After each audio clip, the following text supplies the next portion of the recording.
Bonjour, bonjour à tous. Soyez les bienvenus à ce nouveau webinaire proposé par la CCI Alsace Eurométropole. Euh, je suis Marc Librich, je suis conseiller numérique à la CCI à Schiltigheim. Et donc j'ai le plaisir d'orchestrer ce nouveau webinaire.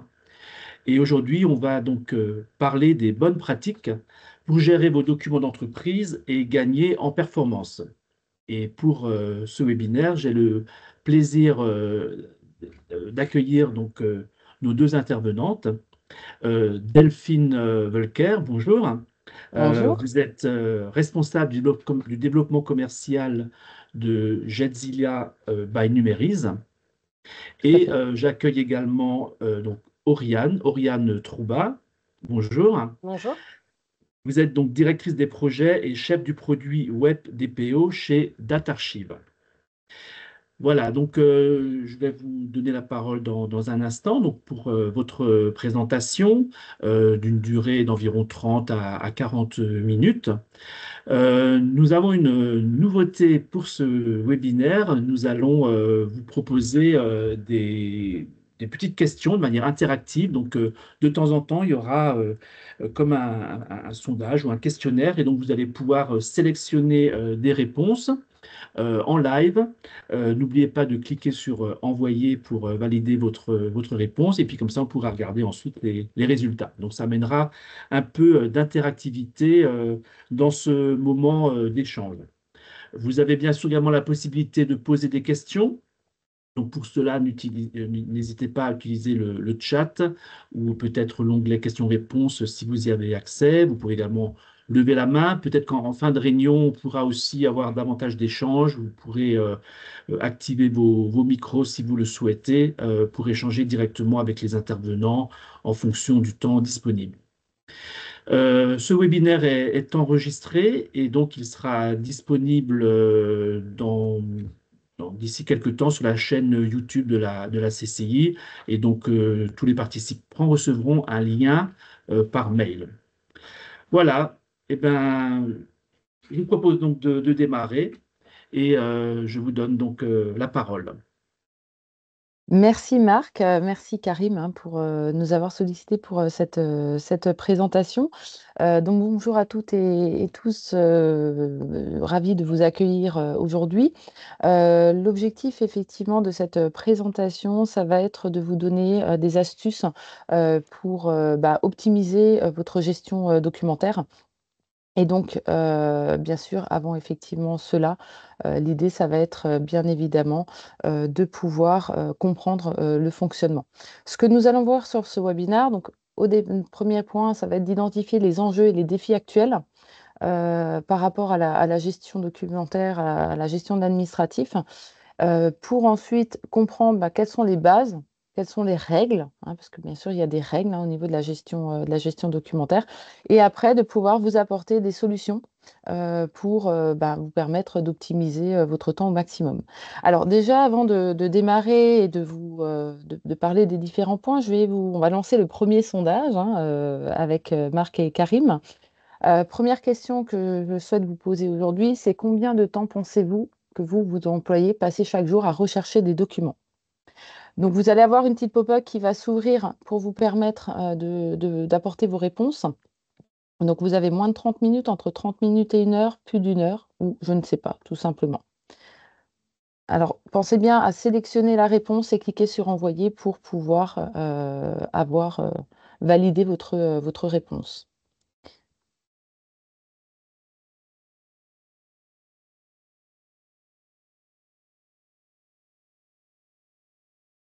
Alors, est-ce que tout le monde a répondu?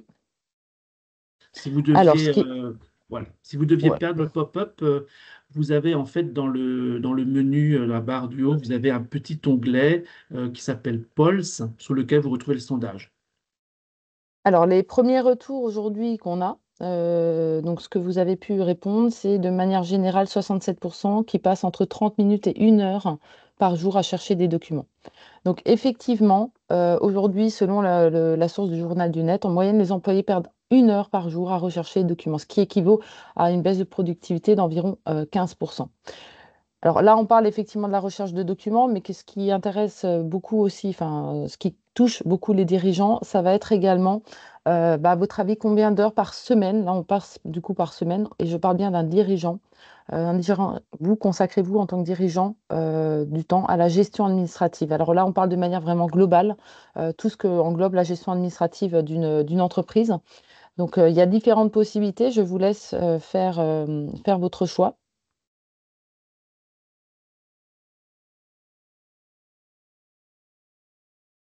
Je vais répondre aussi pour pouvoir avoir votre retour.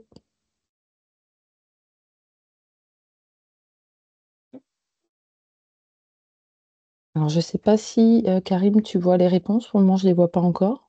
Oui, il y a 5 réponses pour Moi, le je les moment. vois. Il y a 6 réponses. Est-ce que, j'espère que tous les participants voient le petit sondage qui apparaît donc sur le pop-up. Oui, voilà, c'est en train de répondre. 9 réponses. Alors, par contre, moi, je ne les vois pas, les réponses. Est-ce que Peut-être tu aller vois dans la l'onglet. tendance? Peut-être aller dans l'onglet 4 heures. Pulse. 4 heures, tout à fait. Alors, 4 heures, 7 heures. Ouais. 4 heures, 7 heures. 4 heures, 7 heures, ok. Entre 4 ou Alors, 7 heures, effectivement. parfait. Alors, aujourd'hui, il y a un expert comptable avec qui on est en partenariat qui a fait une étude auprès de ses clients pour estimer à peu près le temps passé. Et ce qui ressort, alors vous, entre 4 et 6 heures, il y a quand même 30% des dirigeants qui ont répondu, donc majoritairement des TPE-PME, passaient en moyenne plus de 8 heures par semaine, tout confondu, à gérer l'administratif. Pourquoi je vous pose toutes ces questions? Parce que c'est quand même un sujet essentiel, car aujourd'hui, cette perte, entre guillemets, enfin ce temps passé à la gestion administrative, c'est des coûts cachés finalement pour les entreprises. Donc, une gestion administrative, effectivement, c'est une perte de temps quand elle n'est pas bien organisée, quand elle n'est pas efficace. Hein, on dit toujours une entreprise performante est une entreprise qui est organisée. Et c'est également un coût qui peut jouer sur les opportunités de business de l'entreprise. Il y a deux choses, hein. Effectivement, c'est quelque part le temps qu'on passe à l'administratif. On n'est pas à être sur le terrain avec les clients ou facturer, bien évidemment, des heures pour permettre la rentabilité de l'entreprise. Et il y a une chose aussi essentielle qu'il ne faut pas oublier, c'est qu'un dirigeant, l'idée, c'est aussi de pouvoir prendre du recul, prendre du temps pour soi, pour être encore plus efficace dans le pilotage de son entreprise. Donc c'est vrai que chaque minute qui est passée sur les tâches administratives et où on perd effectivement du temps, pourrait, ce temps-là, si on l'organise correctement et on met en place les outils nécessaires, pour être investi dans d'autres activités, ne serait-ce que développer le chiffre d'affaires de la société et voire même avoir un meilleur équilibre personnel.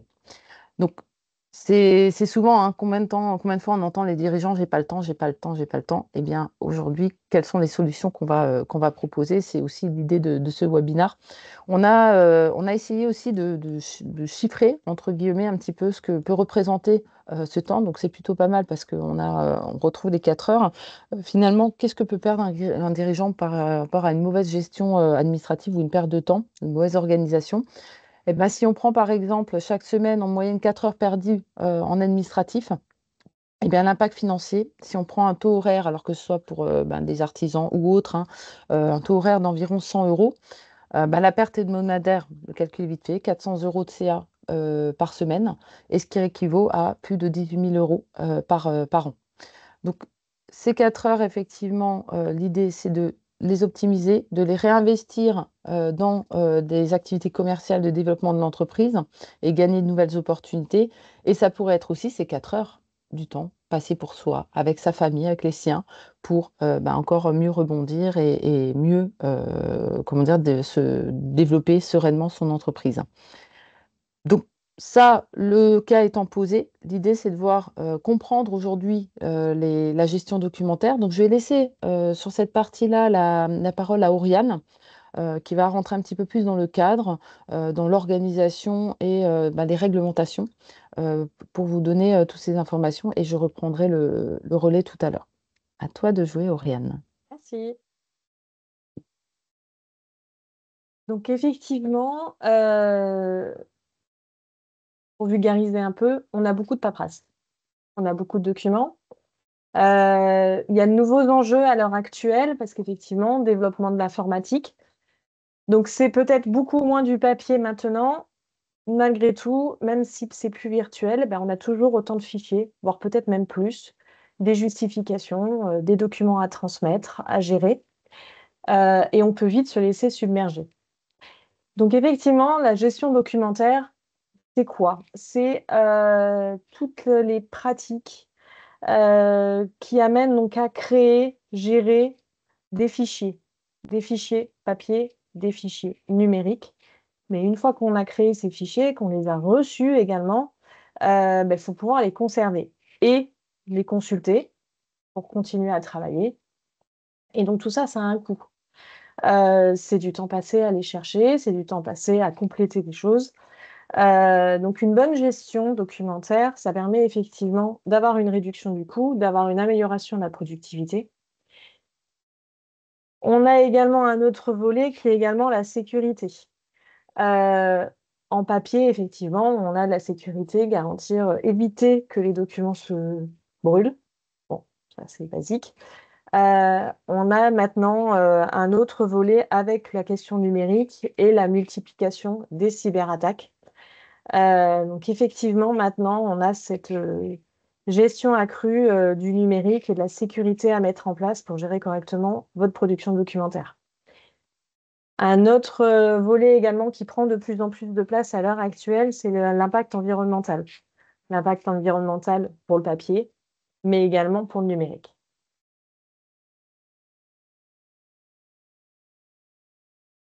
On considère que un document a plusieurs grandes étapes dans sa vie.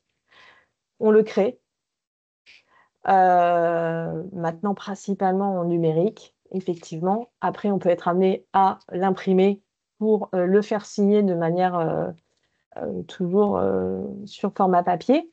Donc ça, c'est la création. Par la suite, on a son utilisation quotidienne. Donc ça, c'est ce qu'on appelle les archives courantes. Les données courantes, c'est l'utilisation quotidienne que vous en avez besoin au jour le jour. Pour pouvoir les retrouver, il faut donc les classer. Et par la suite, une fois que le document a un peu moins d'intérêt, n'est pas en utilisation courante, il faut l'archiver parce que vous devez quand même continuer à le conserver. Vous avez des délais légaux qui sont fixés pour pouvoir répondre à différentes réglementations pour garantir de fournir les bonnes pièces au moment d'un contrôle fiscal. Ben, vous devez avoir conservé vos pièces comptables ou autres. Si vous avez un contrôle URSSAF, il faut bien avoir conservé toutes les pièces RH et également les pièces financières pendant un certain temps. Au bout de ce délai, vous avez la possibilité de détruire les documents. La destruction doit se faire de manière sécurisée. Je vous le dis parce que ça a pu arriver. Jeter les papiers dans la déchetterie, ce n'est pas une bonne manière de détruire ces archives. Vous vous retrouvez là confronté à la problématique notamment du RGPD, voire une autre problématique qui est l'usurpation d'identité. Laisser des papiers avec toutes les informations de votre entreprise ou de vos salariés ou de vos clients, ce n'est pas une bonne idée, ça peut être dangereux.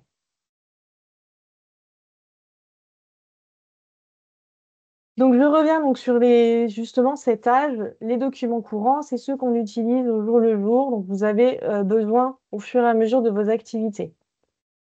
Au bout d'un certain temps, si je prends l'exemple d'un contrat avec un client, vous avez terminé la prestation que vous deviez mener avec votre client. À ce moment-là, vous n'avez pas l'utilité de votre contrat au jour le jour.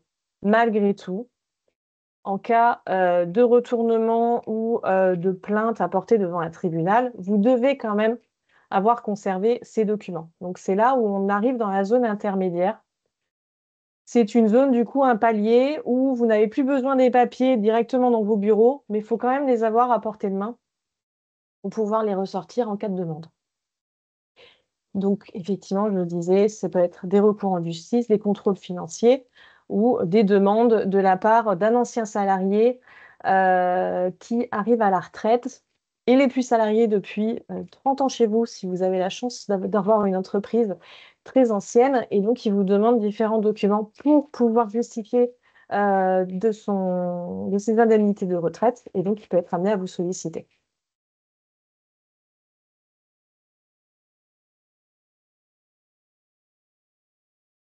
Le système français est compliqué, on le sait, l'administration, c'est pas simple. Et donc, les durées de conservation légaux des archives, eh ben, ça ressemble à on retrouve un peu cette complexité française. Donc, effectivement, les durées de conservation, ben, il faut aller piocher un peu partout pour pouvoir les connaître. C'est le code du commerce, c'est le code du travail, c'est le code civil, c'est le code de la consommation. Mais voilà, ici sont résumés, par exemple, pour les contrats, les différents délais après la durée du contrat. Donc, la durée courante, c'est la durée du contrat. Et pour un contrat basique, ça sera une conservation de 5 ans. Par contre, pour un contrat de plus de 120 € signé par voie électronique, c'est une conservation de 10 ans.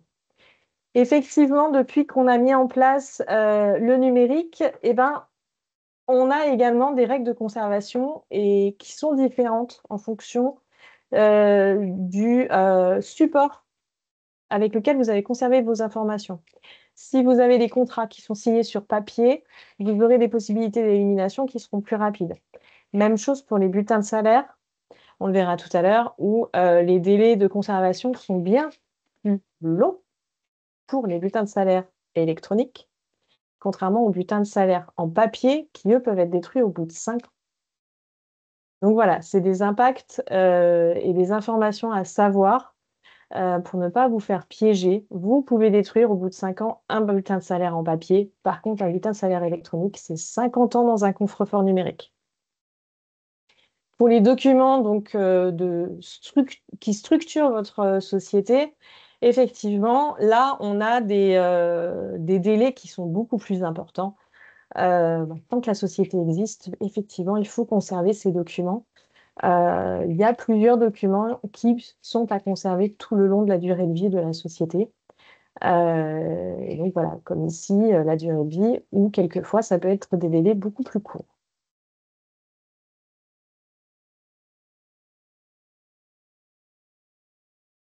Alors, du coup, autre petite question que l'on va vous poser avant de continuer. Quel type de documents vous prennent le plus de temps à traiter?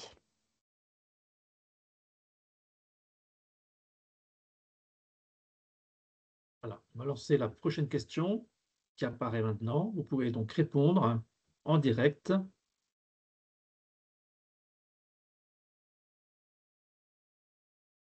Vous pouvez cocher plusieurs Alors, réponses, hein. C'est un questionnaire à choix multiples. ce qui ressort beaucoup, c'est Autre. 66% autres. On n'a peut-être pas identifié, mais c'est vrai qu'il y a beaucoup de documents, 40% quand même 50% sur du financier. Ah, ça se regroupe, mais ce qui ressort le plus, effectivement, c'est le côté financier, 36%. Alors, par rapport à tout ça, on va parler effectivement du tri de l'ensemble de ces documents. Auriane, je te relaisse la main. Oui. Donc, vous produisez beaucoup, vous avez des délais de conservation. On pourrait se dire, je ne me pose pas la question, je conserve tout et comme ça, je suis sûre de ne pas faire d'erreur. Oui, mais c'est pas si simple. Alors, en papier, vos bureaux ne sont pas extensibles à merci. Et donc, à un moment donné, ça passe plus.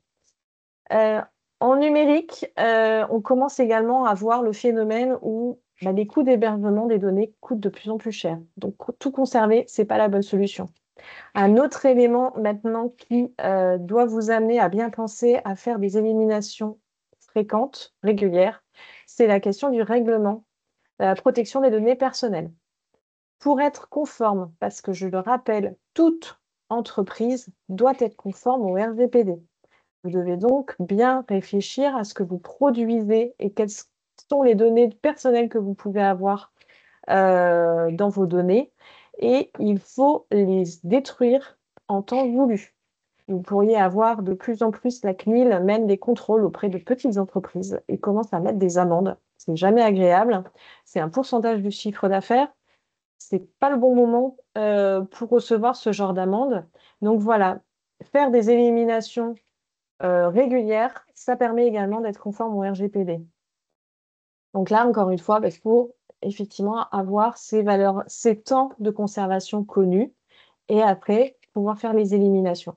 Mais pour ça, il faut que les choses soient gérées un minimum en amont, parce que s'il faut à chaque fois faire fouiller dans tous les placards quand c'est du papier ou dans l'ensemble des données qui sont stockées, si elles le sont en vrac, sur un serveur ou sous votre ordinateur, en clair, on ne le fait jamais.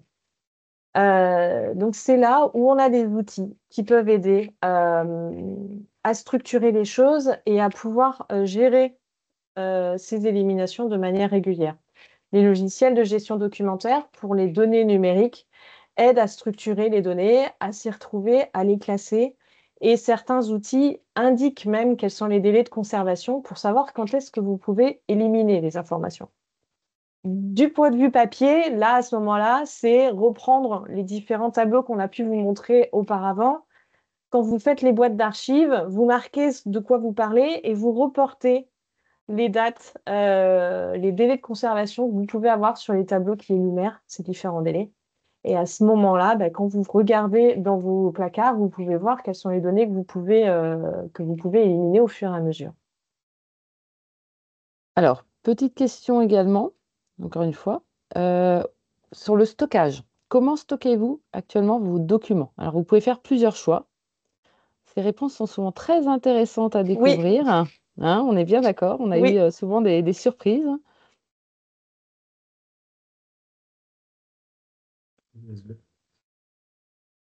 Voilà, vous avez essayé de répondre. Là aussi, plusieurs réponses sont possibles et n'oubliez Exactement. pas de cliquer sur Envoyer pour valider votre réponse.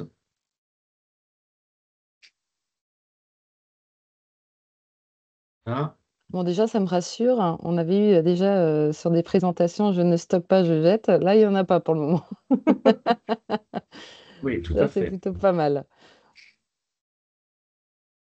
Alors, ce qui ressort effectivement, alors je vois les serveurs, donc c'est Serveur. déjà plus de Oui. 50%, donc c'est déjà effectivement un bon retour. Alors par rapport à ça, donc Oriane, est-ce que tu peux nous parler, donc il y a deux types, hein, tu en as parlé d'archivage, hein, du physique et du numérique. On va peut-être déjà commencer, vu que le papier ressort quand même à plus de 20%, les informations, enfin les règles par rapport à Effectivement, partie physique. nous sommes maintenant majoritairement dans de la production documentaire numérique. Malgré tout, il reste quand même un peu de production papier. Si je prends par exemple la question RH, les contrats de travail restent principalement quand même imprimés et signés de façon papier. La signature électronique de la part des particuliers, c'est pas vraiment développé. Donc c'est vrai qu'on a encore une production papier qui est présente. Et ces papiers, il faut pouvoir les protéger le temps de la conservation. Donc, et il faut les protéger en fonction de ce qui est produit. Je vais reprendre ici la question du RGPD. Les contrats de travail, ça ne peut pas être dans un placard qui est accessible à tout le monde.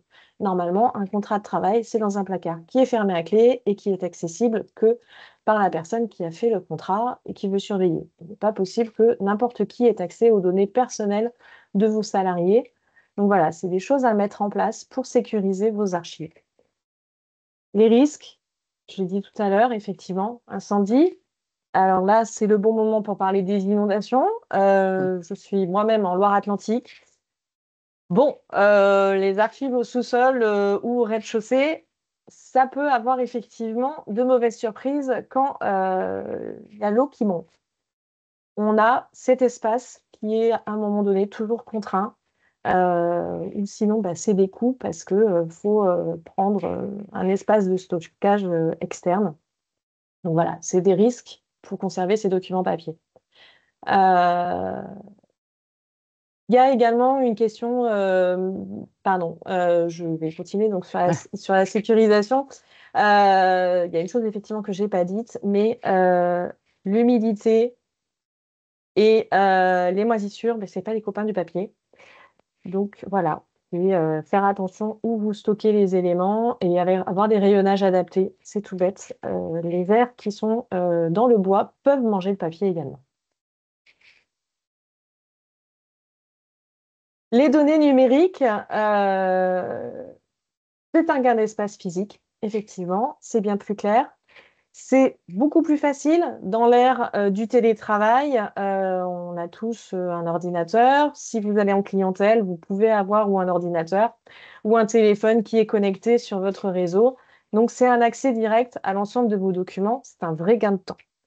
Euh, c'est une empreinte carbone qui diminue, moins de papier, moins d'encre. Mais par contre, attention, tout n'est pas parfait non plus dans le numérique. Perte de données, je le disais tout à l'heure, la cyberattaque, c'est de plus en plus fréquent. Les pannes, les serveurs, si vous externalisez, et je ne sais pas si vous en avez entendu parler, mais à Strasbourg, il y a eu un grand incendie. Il y a eu des dizaines de milliers de données qui ont été perdues pour des personnes qui n'avaient pas pris de sauvegarde parce qu'ils considéraient qu'ils n'avaient pas le budget pour ça. Et donc, ils ont complètement perdu toutes leurs données, leur site Internet. C'est des choses rares, mais ça peut arriver. Donc, c'est mettre en place des sécurités. Ça a un coût, c'est vrai. Mais quelquefois, quand vous vous retrouvez avec une cyberattaque, c'est un blocage complet de votre activité qui peut arriver. C'est également appliquer le RGPD. Numérique et papier, même combat pour le RGPD. Vous avez des données personnelles, il faut les gérer correctement, les sécuriser correctement. Alors, tout à l'heure, je parlais d'une armoire fermée à clé pour les archives papier. Pour le numérique, c'est des dossiers qui sont mis à part et qui sont accessibles qu'à certaines personnes. C'est des droits d'accès différents en fonction des données. L'obsolescence technologique, vrai sujet. Bien souvent, les données qui ont été produites il y a 10 ans, si maintenant vous essayez de les ouvrir, vous n'y arriverez pas. Chose toute bête, le devis qui est créé en Excel ou en Word, ne le laissez pas en Excel ou en Word. 5 ans après, vous ne pourrez plus l'ouvrir. Vous le mettez en PDF. Là, à ce moment-là, c'est un fichier pérenne, c'est-à-dire qu'il y a des choses qui sont mises en place pour que dans 15 ans, dans 20 ans, ce soit toujours ouvert. Et surtout, le gros avantage, c'est que là, vous bloquez la version légale. C'est là, vous avez vraiment un document qui est bloqué avec tous les enregistrements. Il n'y a pas de modifications qui sont possibles. Nous avons également quand même des problèmes de recherche. Si les choses sont mises un peu en vrac sur les serveurs, sont mal nommées, je donnerai des exemples, on arrive encore à trouver des dossiers avec les noms des personnes.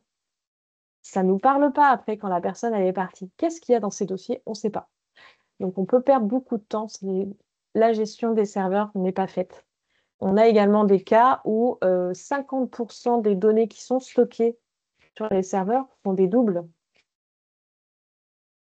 Il y a un vrai impact au niveau du coût du stockage et du temps de recherche.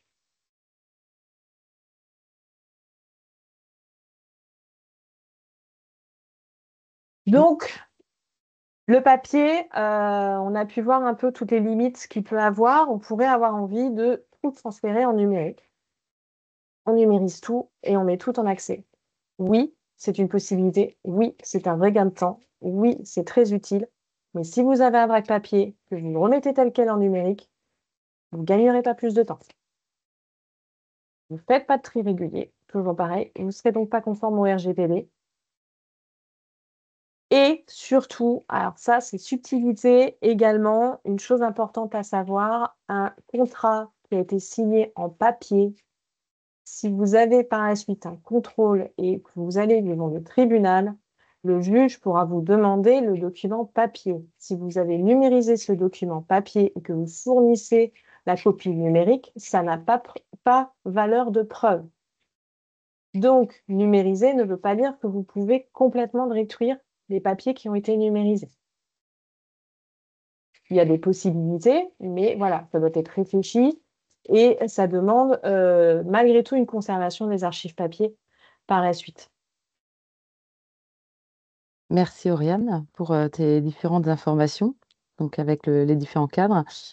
Pour parler des différentes solutions, Oriane a évoqué effectivement les conseils sur le stockage physique, sur le stockage numérique. Maintenant, quelles solutions existent aujourd'hui sur le marché? Forcément, des solutions égales un coût, évidemment. Mais avant de se poser la question de combien coûtent des outils qui peuvent vous aider, c'est aussi peut-être de se recentrer sur, on a vu tout à l'heure, le temps administratif passé par les collaborateurs ou voire même, et les dirigeants. Mais c'est aujourd'hui, quel est le coût, petite question, combien vous estimez le coût moyen de traitement d'un document physique dans une entreprise? Donc, tout ce qui est lié effectivement à ce coût-là. Donc, je vous laisse répondre à ce questionnaire avant de parler de solutions.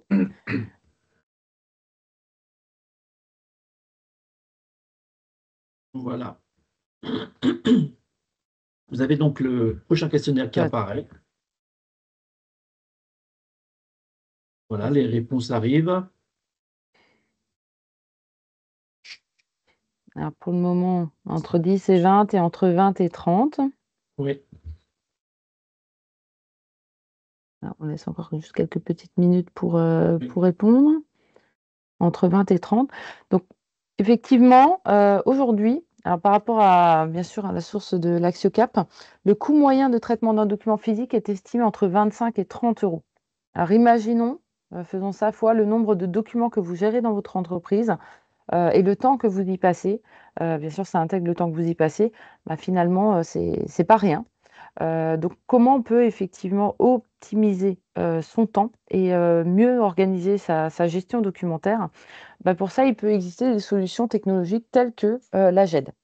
Pour ceux à qui ça peut parler, donc c'est un système de gestion électronique de documents. Ça sert à quoi? C'est donc un outil informatique, encore une fois, qui va vous permettre de simplifier la gestion et l'organisation au quotidien de vos documents, que ce soit à partir du moment où vous choisissez de prendre ce type d'outil, déjà de reprendre les différentes archives. Je rejoins Oriane, hein, attention, le fait de numériser les documents ne vous dédouane pas de leur conservation physique pour les documents qui sont nécessaires et par rapport aux règles de conservation légale. Euh, Ça comprend aussi donc les GED, le stockage sécurisé de vos documents, comment on va les rechercher, comment on va les partager, bien évidemment. Et aussi, un document, il a une vie dans l'entreprise. Il n'est pas simplement pris, numérisé ou stocké. Il va peut-être y avoir des étapes aussi avant qu'il soit définitivement classé. Donc, il y a différentes fonctionnalités qui permettent en fait aux entreprises de rendre leur vie beaucoup plus facile. Donc, les avantages de, comment dire, d'utiliser une GED, bah, encore une fois, ce que je dis, c'est que ça va être de centraliser vos documents. Ça évite en fait d'en avoir partout. Parce qu'entre eux, là, on a vu sur le choix multiple comment vous stockez vos documents. Donc, il y en a, ça peut être sur les serveurs, d'autres sur des clés USB, un disque dur, bah, j'en ai encore en papier. Finalement, on en a partout. Et c'est là où on arrive aussi à beaucoup de problématiques de doublons. Et finalement, qu'est-ce qu'on a, qu'est-ce qu'on garde pas? Ok, je supprime le document parce que j'ai plus le droit de le garder, mais je l'ai fait sur le numérique, mais pas en physique. Enfin, ça devient souvent une jungle de la gestion des documents. L'avantage aussi, c'est que, ben, encore une fois, le fait de centraliser le document tout est au même endroit et vous pouvez y accéder, vu que c'est des outils en ligne, ou que vous, enfin, quel que soit l'endroit où vous vous trouvez, et ça permet d'éviter les risques de perte. L'avantage aussi d'une GED n'est pas seulement là pour stocker comme un Google Drive vos documents, mais ça va permettre aussi des documents que vous avez ressortir les informations essentielles et d'automatiser certaines choses comme effectivement l'extraction d'informations importantes de vos documents et pas perdre de temps à les relire ou à retrouver la bonne page avec la bonne information. Le fait effectivement d'indexer, entre guillemets, de ressortir, d'extraire les informations importantes de vos documents, ça va vous permettre aussi d'avoir un vrai gain de temps. Pourquoi? Parce que vous allez pouvoir rechercher beaucoup plus rapidement vos documents. L'intérêt d'utiliser une GED va permettre d'analyser votre document, d'extraire, de faire de la reconnaissance de caractère qui peut être liée avec de l'intelligence artificielle pour les analyser. Et ça va vous permettre en quelques clics de rechercher par mots-clés, par date ou tout type d'information très rapidement vos documents. Je vous invite d'ailleurs à tester, hein. Aujourd'hui, si vous êtes sur votre ordinateur et vous recherchez un document, si vous tapez un mot-clé, de manière générale, dans les outils, ils vont plutôt rechercher dans le nom du fichier et non pas dans le contenu. L'avantage d'une GED permet de faire la recherche dans le contenu des documents également. Oriane en a beaucoup parlé. Effectivement, c'est aussi la sécurité des données. Donc l'idée, c'est d'avoir aussi une sécurité avancée avec un chiffrement et un hébergement sécurisé des différents documents. Mais ça va vous permettre aussi de maîtriser la collaboration et le partage des documents, que ce soit vis-à-vis des collaborateurs, vis-à-vis des clients, voire même de votre expert comptable pour le partage des informations. Donc vous gardez vraiment la main sur la gestion de vos documents en un seul et même endroit et vous partagez de manière sécurisée les informations. Quand on parle effectivement d'une GED, eh bien, quand vous définissez avoir besoin d'une GED et vous souhaitez gagner du temps, comment on choisit déjà bien sa GED? Alors déjà, souvent quand j'ai des interlocuteurs, des dirigeants au téléphone ou qui nous contactent, l'idée, c'est pas juste de dire bah, j'ai besoin d'une GED, mais c'est aussi de comprendre clairement vos besoins. Je vous invite vraiment au préalable à vraiment identifier vos problèmes, les problèmes d'inefficacité, là où vous passez du temps, où vous trouvez que c'est redondant, de réfléchir quelles pourraient être, par rapport à votre métier aussi, les fonctionnalités qui pourraient être intéressantes par rapport au type de documents que vous traitez. Quelles sont les personnes qui vont utiliser cet outil, hein, que ce soit un client ou autre, et à quel niveau ils vont utiliser cet outil. Réfléchir aussi, souvent selon les types d'activités, on peut déjà avoir en place des outils métiers tels que des ERP, des CRM. Savoir aujourd'hui est-ce que j'ai besoin d'être lié, qu'est-ce qui est possible de faire pour créer une interconnexion. Hein, la facturation électronique aussi arrive, donc c'est aussi un sujet. Les outils s'interconnectent de plus en plus. Et après, encore une fois, ça va être aussi à un moment T, je démarre la mise en place d'un outil GED, c'est aussi quel est l'historique que je dois reprendre. Et c'est peut-être aussi l'occasion de faire un tri, de savoir repartir sur de bonnes bases, effectivement, de stockage de vos documents. Hein, et définir des règles de classement, ce que la GED va vous permettre aussi d'avoir. Évaluer également attentivement les différentes solutions. Donc, il faut aussi que ça soit convivial. Alors, vous, en tant que dirigeant ou responsable, vous allez tester, voir différentes solutions. Mais attention, c'est important aussi de faire tester les collaborateurs qui vont être utilisateurs de la solution. Ce qui peut être évident pour vous ne l'est pas forcément pour les collaborateurs. Et ce type de projet va vraiment fonctionner si tout le monde y adhère. Parce que s'il n'y a qu'une personne, effectivement, qui le met en place, bah derrière, bah voilà, si ce n'est pas suivi, c'est un coup d'épée dans l'eau.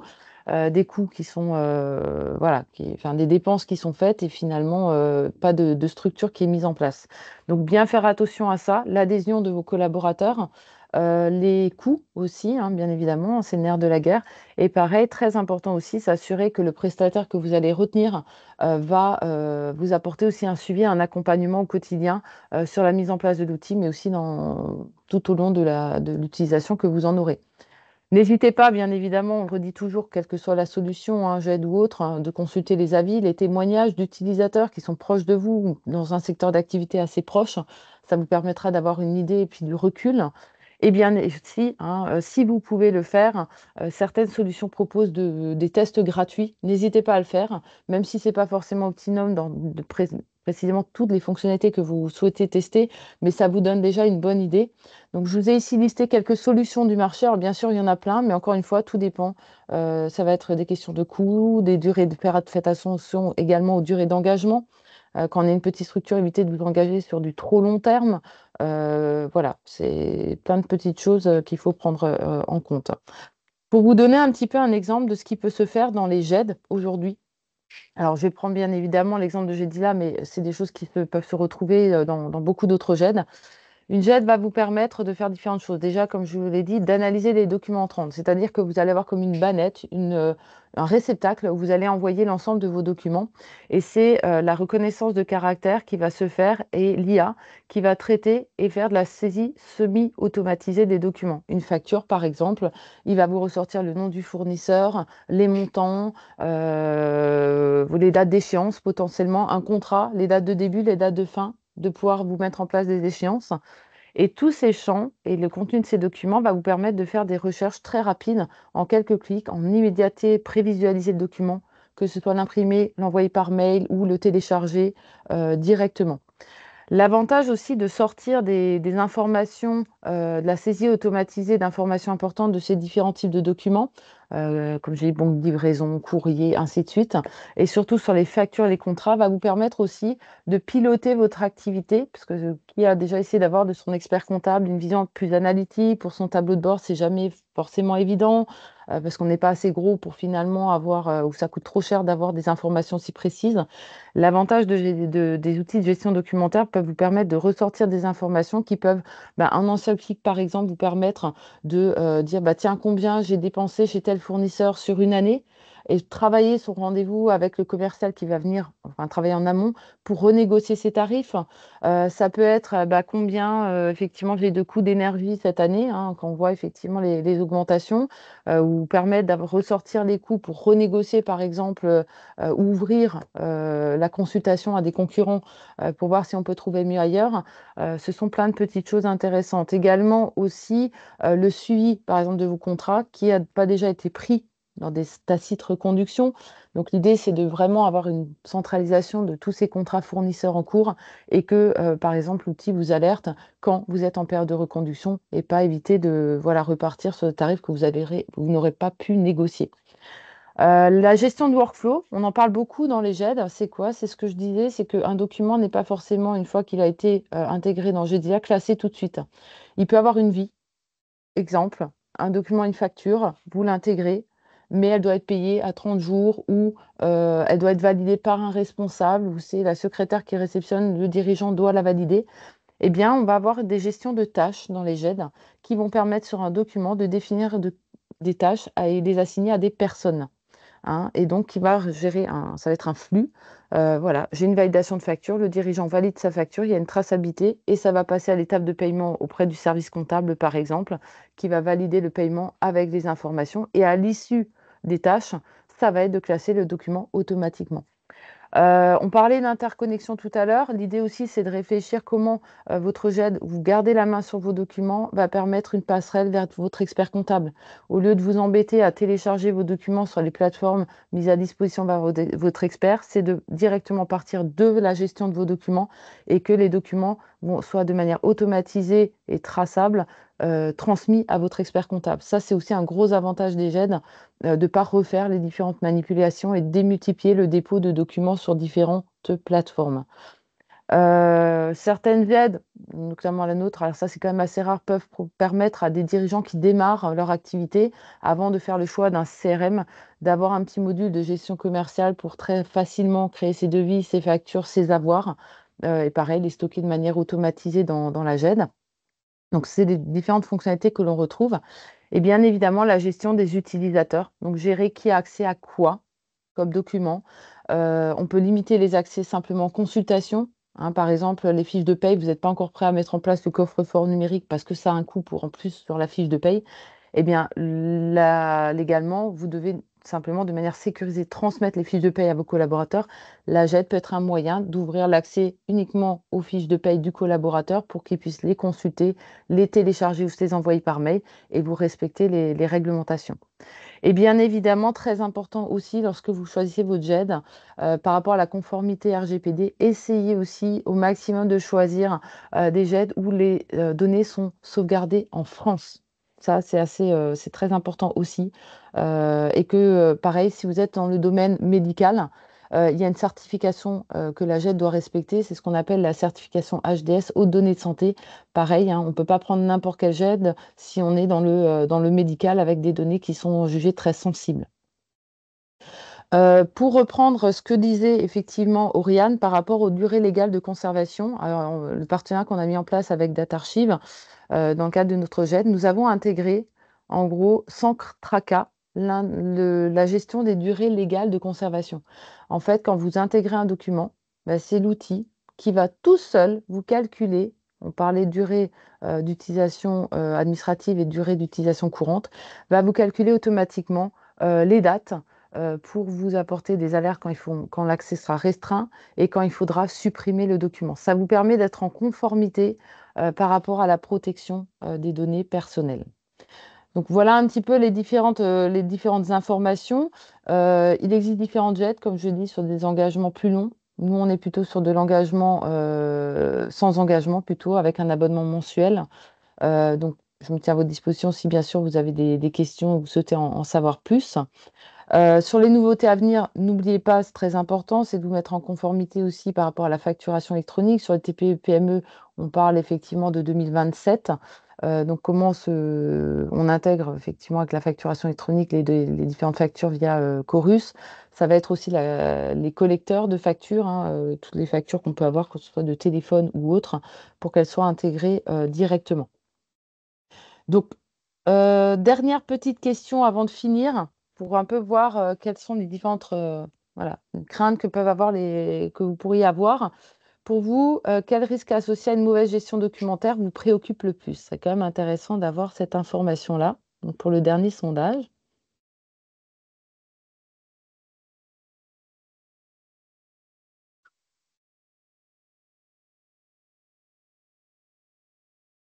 N'oubliez pas de cliquer sur OK pour avoir le retour. Ah, donc, on voit quand même l'inefficacité pour le moment opérationnelle, hein. Oui. Ça, c'est sûr, hein. C'est toujours cette gestion de temps, l'administratif, qui embête tout le monde. Ouais, qui ressort quand même majoritairement. Donc, ça rejoint bien effectivement ce qu'on s'est dit jusqu'à présent, hein. Donc, effectivement, pour finir, hein, l'avantage d'optimiser votre gestion documentaire, ça va bien évidemment réduire le temps qui est passé que sur la recherche de documents, au classement, au tri, au respect effectivement des normes RGPD, donc améliorer effectivement votre productivité. On l'a vu réduire les coûts de stockage et de traitement. Vraiment jouer sur la partie sécurité qui est très importante sur les données, hein. Aurélien a parlé effectivement, combien de dirigeants qui ont des salariés, ah bah tiens, j'ai encore la carte d'identité ou la copie du permis de conduire de mon salarié qui a finalement quitté l'entreprise depuis plus de 10 ans. Voilà, ça c'est des petites choses, on les a tous eues, hein, ça c'est sûr. Et après, bien évidemment, penser à l'impact environnemental, hein, forcément, essayer de, tant qu'on peut, dans la mesure du possible, réduire son empreinte carbone. Pour conclure, je vais te laisser peut-être conclure, Oriane, là-dessus. Oui, l'archivage, c'est pas que. Enfin, beaucoup de personnes restent sur le volet historique. C'est pas vrai. Pour les entreprises, c'est aussi vraiment une question, enfin, du jour le jour. Bien entendu, c'est les contraintes légales, mais c'est surtout, il faut bien en être conscient, c'est améliorer son travail, améliorer son efficacité, réduire donc les coûts. Voilà, c'est une grande question budgétaire, c'est certain.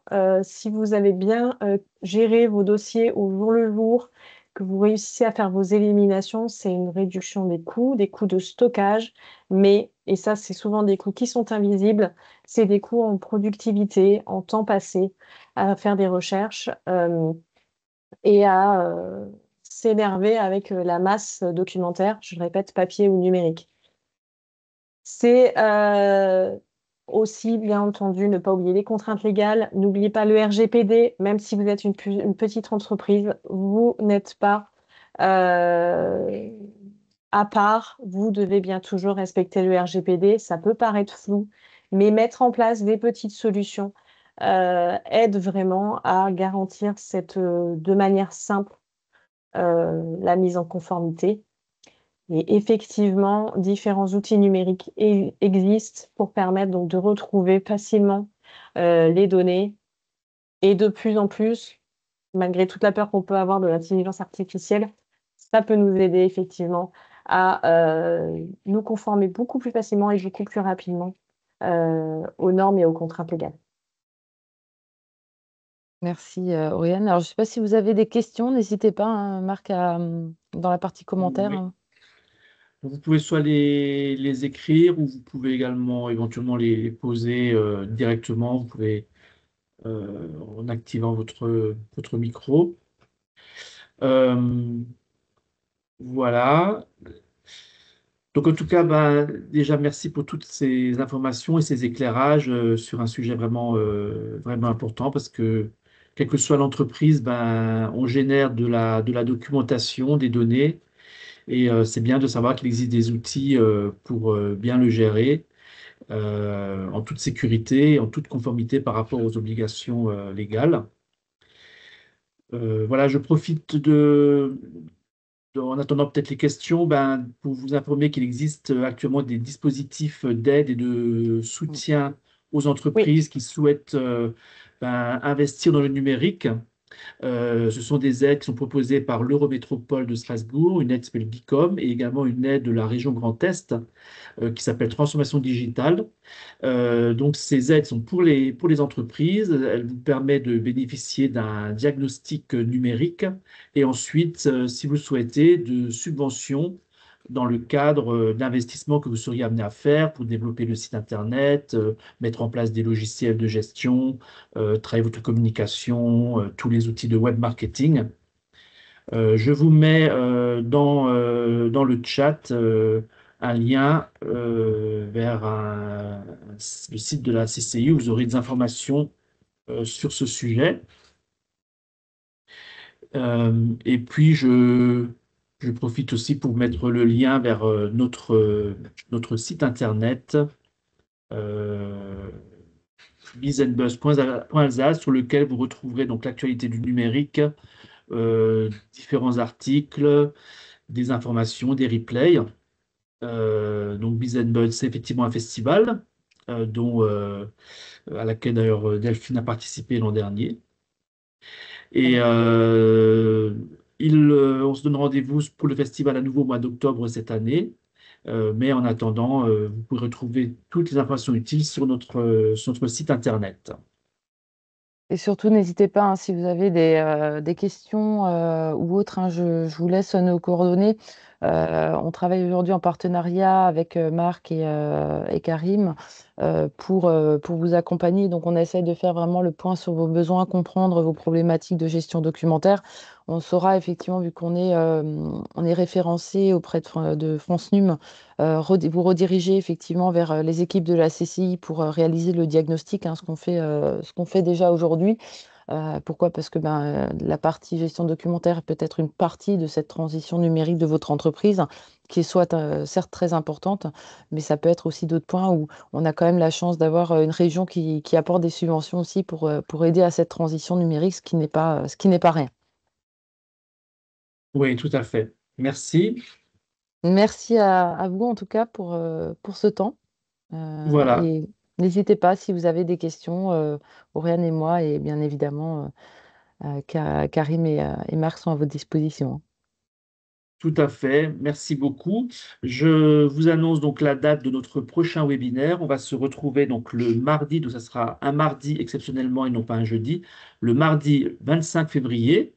Nous accueillerons Sarah Sachet et ça sera un webinaire consacré à LinkedIn, donc comment utiliser ce réseau social bien, pour communiquer, pour prospecter et pour utiliser au mieux son réseau. Voilà, il n'y a pas de questions. En tout cas, un grand merci à Delphine et à Oriane pour toutes ces informations. Merci à On vous. reste à votre écoute et on vous souhaite encore une bonne journée. À très bientôt. Merci, à Et bientôt. effectivement, bon appétit. Bon appétit aussi. Au revoir.